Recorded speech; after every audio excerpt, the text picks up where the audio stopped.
Hai, di sini Om Robi. Di video kali ini kita akan bahas bagaimana caranya kita menggunakan URL sessions untuk query string. Nah, kita akan buka browser. Sini saya akan cari API query string. Nah, kita klik image. Kita coba cari contoh. Nah, ini adalah salah satu contoh yang bisa kita gunakan. Di sini ada domain, ya, localhost, dan di sini ada query string dengan ditandai tanda tanya gitu ya. Dan di sini ada parameternya, dan kemudian di sini ada value-nya. Kemudian ada penyambungnya, dan kemudian ini ada parameter kedua dan di sini value-nya. Ya, seperti itu contohnya. Kita coba cari contoh lain. Nah, seperti ini. Ini URL-nya. Oke. Nah, di sini URL-nya. Di sini nama page-nya atau nama HTML-nya atau PHP-nya, dan ini kemudian query-nya, ya. Ditandai atau dimulai dengan ditandai tanda tanya seperti ini, dan kemudian ini parameter 1, dan ini value-nya, kemudian ditambah dan di sini, kemudian parameter kedua dan sama dengan kemudian value yang kedua. Nah, contoh penggunaan ini dan datanya seperti apa, kita seperti biasa kita akan cari di public, ya, API. Di public API seperti biasa kita pakai yang GitHub ini. Nah, kemarin kita coba pakai animal. Di catfacts ini yang authorization-nya no, kemarin itu tidak ada query string ya. Coba kita lihat lagi. Kemudian kita coba cari yang lain, random cat mungkin nggak ada. News, biasanya news ada sih, news. Terus di sini Behance kayaknya ada, tapi ada API. Kita hapus saja dulu, kita nggak usah pakai yang ada auth-nya, agak ribet soalnya. Harus daftar dulu, terus harus dapatin API key-nya, terus harus kita masukkan API key-nya ke dalam URL session. Kita cari yang auth-nya no saja. Kalender harusnya ada. Search calendar. Oke. Google Drive dia pakai OAuth, nggak usah. Kira-kira yang mana yang ada nih? Fat layer, ya, fat number validation. Yang ini 24 pull request, tidak ada auth. IGV, APIs guru, port. Coba segitu dulu. Kita coba lihat di sini start developing.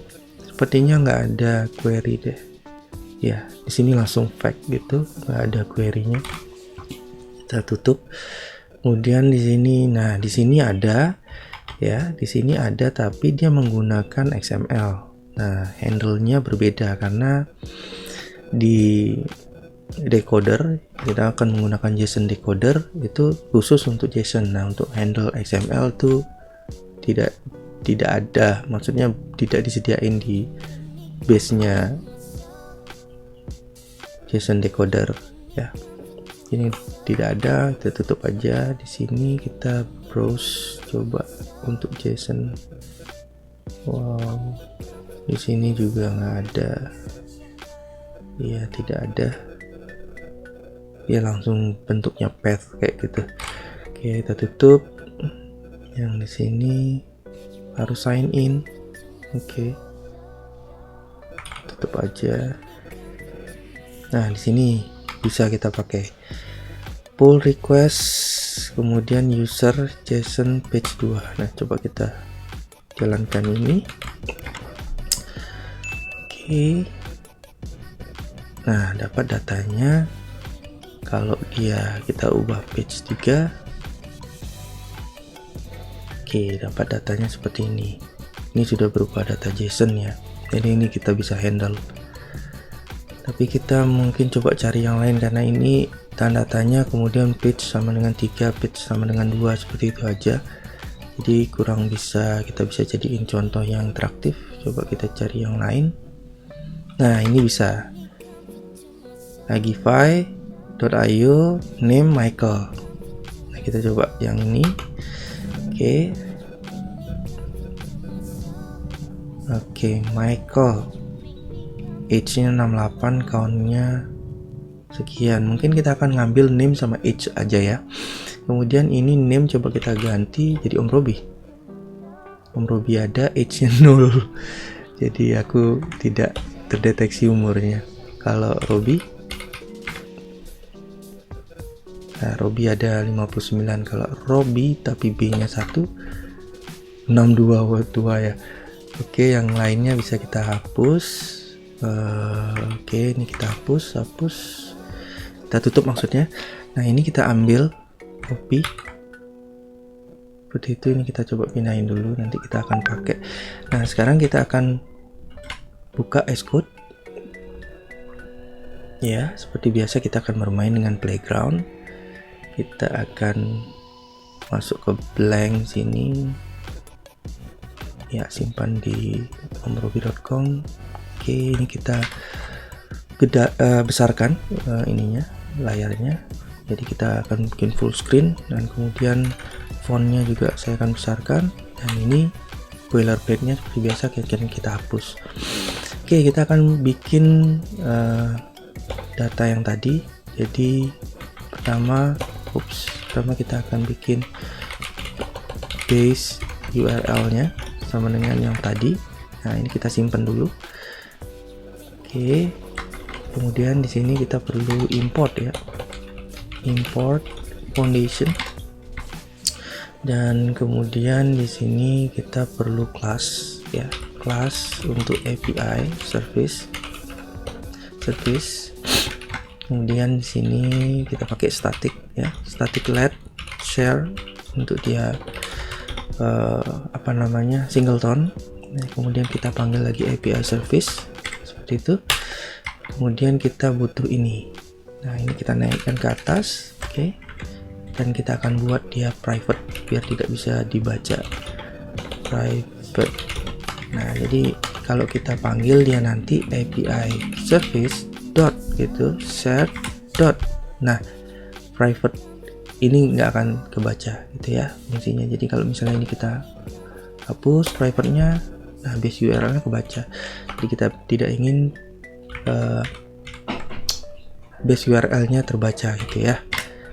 Oke, di sini sudah. Kemudian kita bikin function ya. Function di sini kita get pastinya. Get predicted ya. Predicted age. Oke. With name atau of name. Ini name string. Oke, karena kita akan mengambil name-nya ini ya, Robi. Oke. Kemudian oke, itu aja cukup sih. Kemudian completion, karena kita akan ambil completion. Escaping, jangan lupa escaping.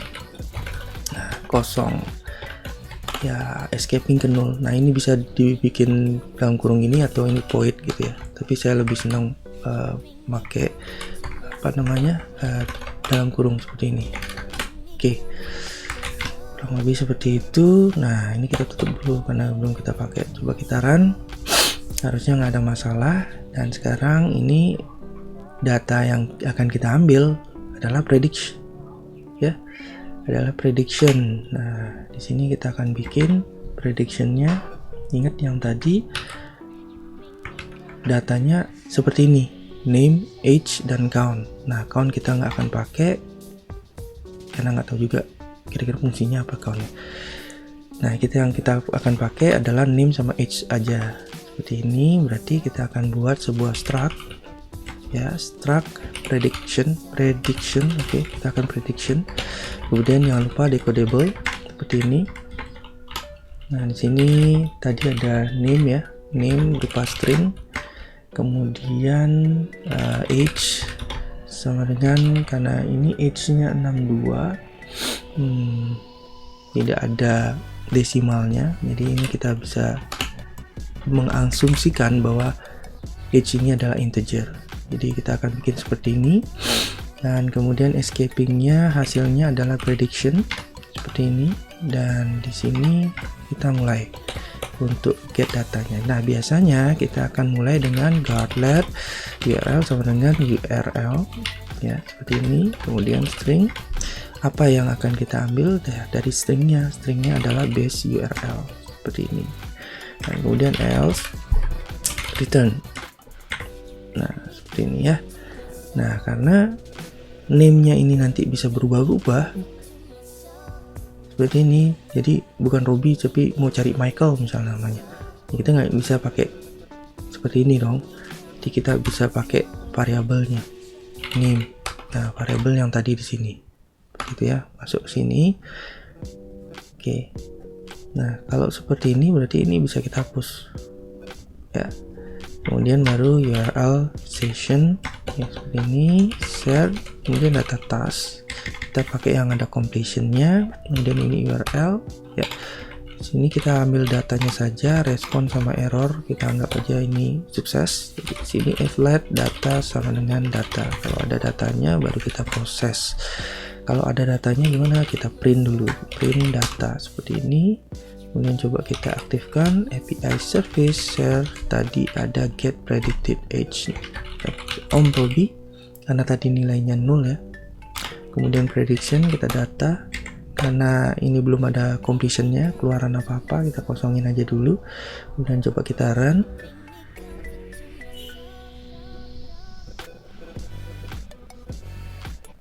Oke, nggak ada reaksi karena sekali lagi ini sering lupa, jadi pakai resume. Oke, kita coba run lagi. Nah, dapat 40 bytes data. Nah, datanya ini seperti biasa kita proses, kita bisa pakai JSON decoder karena kita sudah membuat struct di sini ya. Kita sudah membuat structnya di sini, maka kita bisa pakai JSON encoder. Ups, ada masalah sama keyboardnya.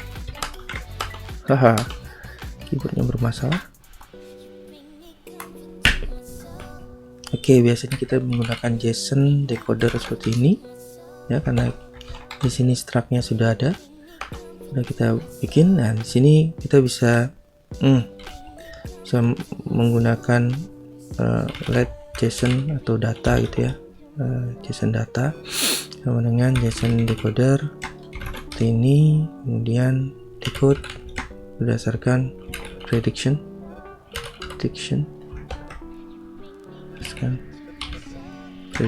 self, kemudian ini data. Karena ini throwable, jangan lupa menggunakan try. Dan ini coba kita run. Nah, jelas error dia karena ada di throwable non throwing. Nah, cara untuk solve ini kita bisa pakai do catch ya, do catch seperti ini. Nah, yang ini ya tadi kita pindahin ke atas, ini bisa kita hapus. Nah, karena dia sudah menggunakan do catch nih, catch-nya ini otomatis dia bisa kita panggil errornya. Jadi sini kita bisa pakai print error localize, kemudian return seperti itu. Kemudian kita bisa baca datanya, print JSON ya. Kemudian kita coba run lagi. Oke, data couldn't be read because it is missing. Kira-kira permasalahannya di mana? Karena kita manggil Om Robi. Nah, sedangkan Om Robi tadi itu 0 ya. Kalau kita lihat Om Robi gini, nah age-nya ini 0 ya. Kalau ini saya besarkan, saya zoom. Nah, ini ketika kita manggil Om Robi tadi, nah age-nya ini 0. Nah, sedangkan di sini itu dia ada datanya. Nah, ini kita bisa kasih tanda tanya seperti ini, atau sekalian kalau name-nya tidak ada, tapi nggak mungkin ya, name-nya itu harus ada. Jadi mungkin integernya aja yang bisa 0. Nah, ini coba kita run lagi. Oke, kita run lagi. Nah, name-nya Om Robi, age-nya bisa nil. Nah, kalau di sini kita pakai Robi misalnya gitu. Kita coba run. Oke, baru age-nya ketemu yaitu 62. Nah, di sini datanya sudah terbaca. Nah, tapi apakah kita akan tetap menggunakan base URL seperti ini? Kan jelek sekali ya pakai tanda tanya sama dengan name terus sama dengan apa gitu kan. Nah, ini bisa kita hapus ya. Kita akan perbaiki. Kita bisa pakai ini. Dan di base URL ini kita bisa pakai namanya URL components. Dan di URL components ini kita bisa pakai string dari URL yang tadi, yaitu base URL seperti ini. Nah, karena dia optional, kita bisa pakai guard let URL else return seperti ini ya, puts return. Oke. Nah, kemudian bisa kita masukkan komponen-komponen query-nya di dalam URL komponen ini.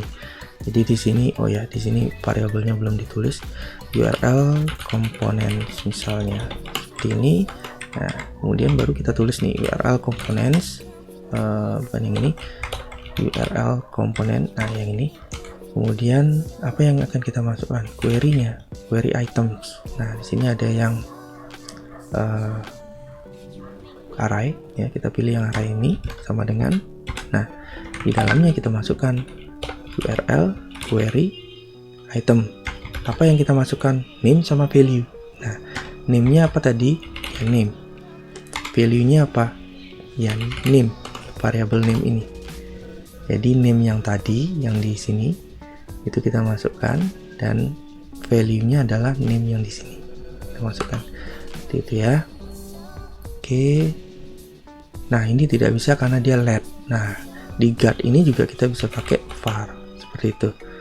Ini sudah kita masukkan, dan kemudian URL-nya apa? Nah, ini bisa kita hapus sekarang. URL-nya itu bisa kita pakai dari URL components.url. Nah, ingat ini masih bentuknya opsional, maka kita bisa pakai guard lagi seperti ini. Nah, kita akan uji nih URL-nya sudah benar atau belum. Kita print URL seperti itu. Coba kita run lagi. Kita run. Oke, sudah run. Nah, sekarang URL-nya udah benar nih seperti ini, tanpa kita harus membuat jadi satu dengan base URL. Nah, ini untuk lebih merapikan lagi. Nanti misalnya ada tambahan, ada URL query yang lain, misalnya query-nya misalnya age, misalnya value-nya misalnya age juga, karena kita masukkan parameter di sini, atau untuk dummy-nya mungkin kita bisa kasih 1 seperti ini.